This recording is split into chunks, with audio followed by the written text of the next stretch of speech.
Yo, what is up guys, Ghost here, back with another Delta Force video. In this one, I want to try and help some of you guys who are maybe not that familiar with the game come to grips or get to grips with the gunsmith, the weapon customization, how you unlock attachments, what all of the stats mean, and also give you some of my recommended loadouts that I've found through playing the alpha of this game for, a significant amount of time.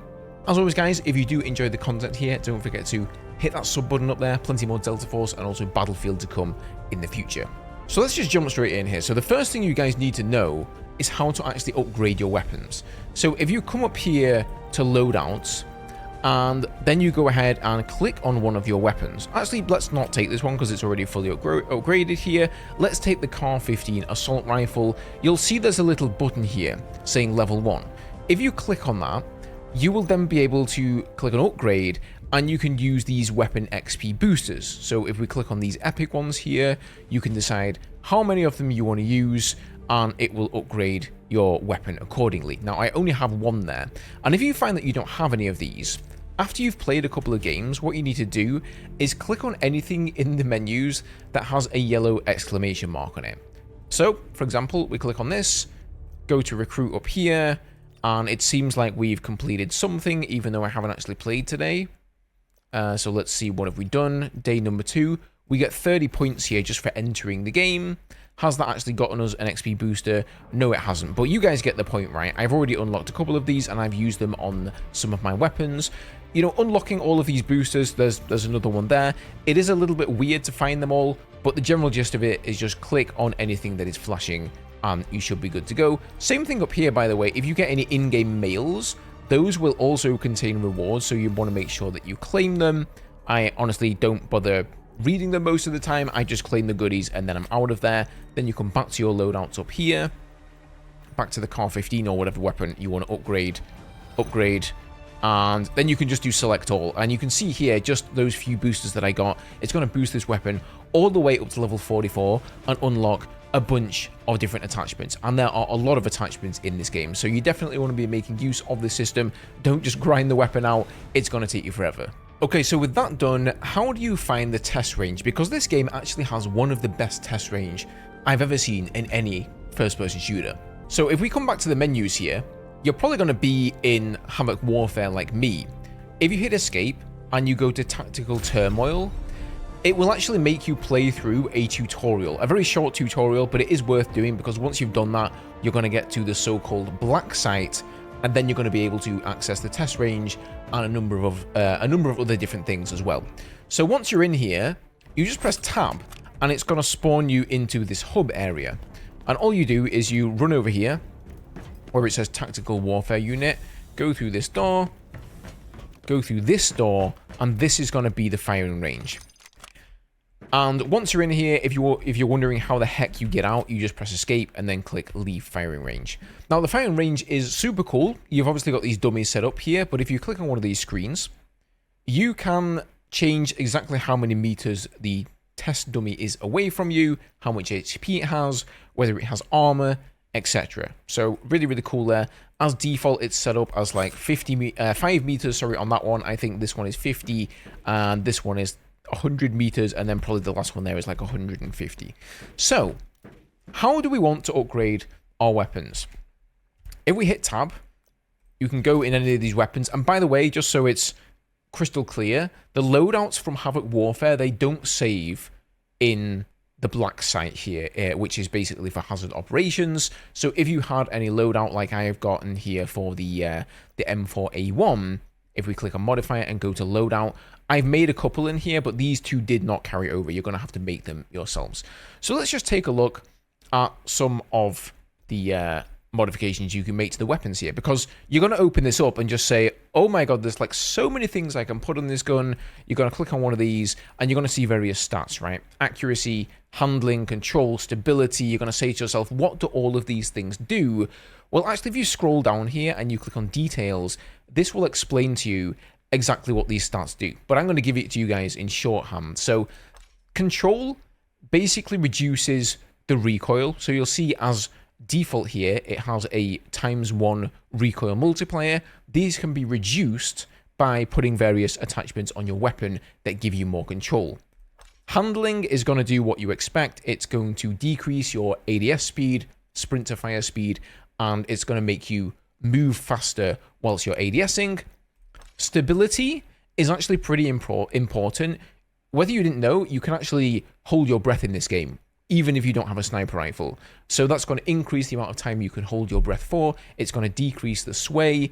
And more importantly, it's going to reduce the flinch multiplier. You'll probably notice in this game that if you get hit, your character flinches a lot, and it really is difficult to return fire. So stability is also going to be a big one.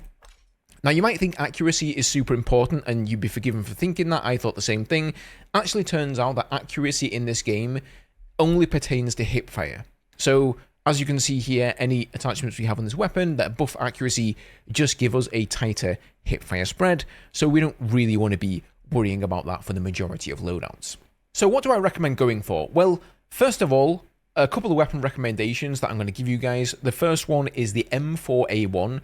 In the Steam Next Fest at the moment, all of these weapons are unlocked, but if you're watching this video like when the game is just released and you haven't unlocked this weapon yet, it's definitely a good one to go for. The assault operators can use it, but I believe the other operators, like the medic operators and whatnot, they do not have access to this weapon, so it's only going to be for assault. And I've got a couple of different variations to show you guys. So this one I've called Max Control, and if we head over to modify here, I've basically put things on here that increase control and stability. So you're going to see that control is all the way up at 88, stability is at 61, and what this is going to do is reduce a lot of the recoil of the weapon, because guns in this game, they have a lot of recoil. The maps are quite large, especially Ascension, and you are going to need to fire at people between 50 and 100 meters away.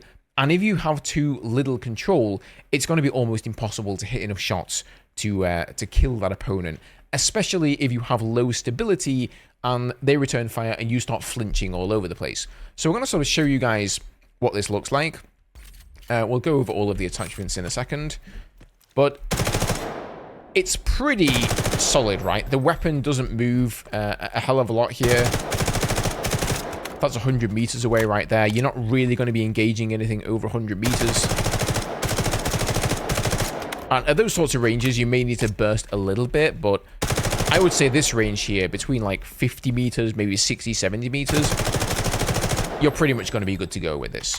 Now, the drawback, of course, is it has very low handling. So you're going to notice here, ADS time is pretty slow. ADS move speed is also pretty slow. So this is not like a run and gun setup, but I just want to show you guys the difference.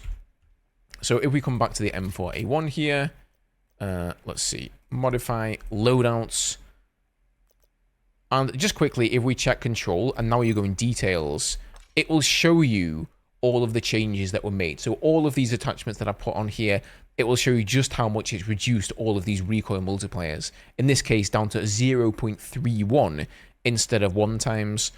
Same with stability here. We've gotten like 10 seconds more on our breath holding duration. But more importantly, again, the hit flinch multiplier has been reduced by almost half.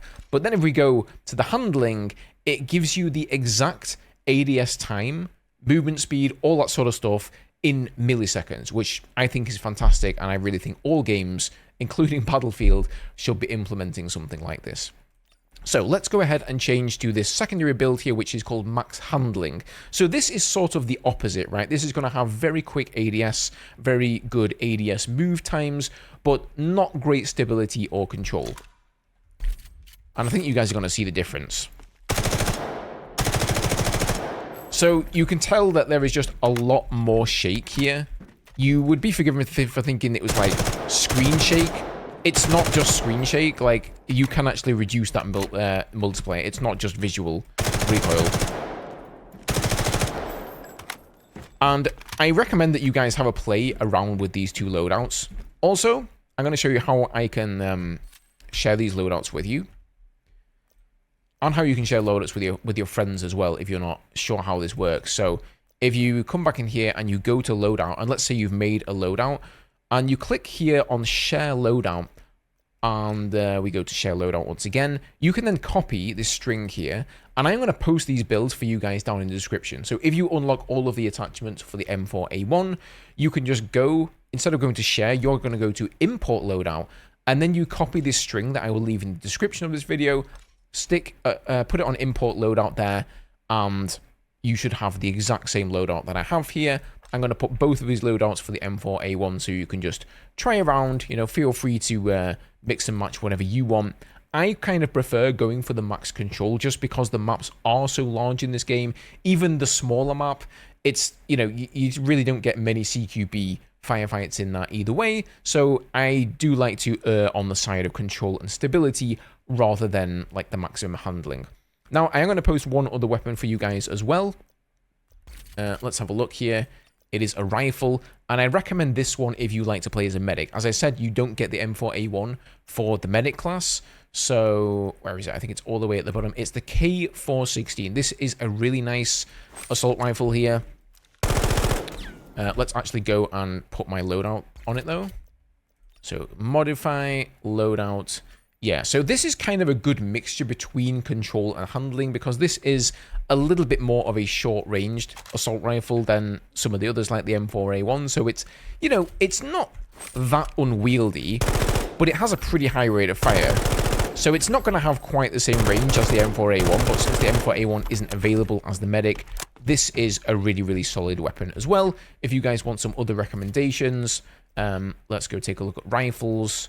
You know, the Scar H, very, very strong as well. I can almost, with 100% certainty, tell you guys that they have not changed any of the stats of the weapons, nerfed anything, buffed anything, etc. from the alpha test of the game into this version. As far as I can tell, this is almost exactly the same version of the game, and it was basically discovered that those three weapons that I've just stated, the M4A1, the Scar H, and the K416 here, they are basically some of the best weapons in the game. So that's what I recommend.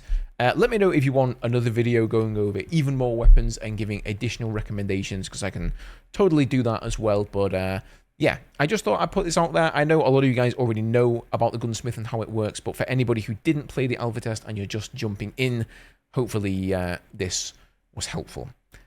As always, guys, thank you for watching the video. Subscribe for more Delta Force and indeed Battlefield content in the future. Thanks for watching. Have a good one, and I'll see you next time.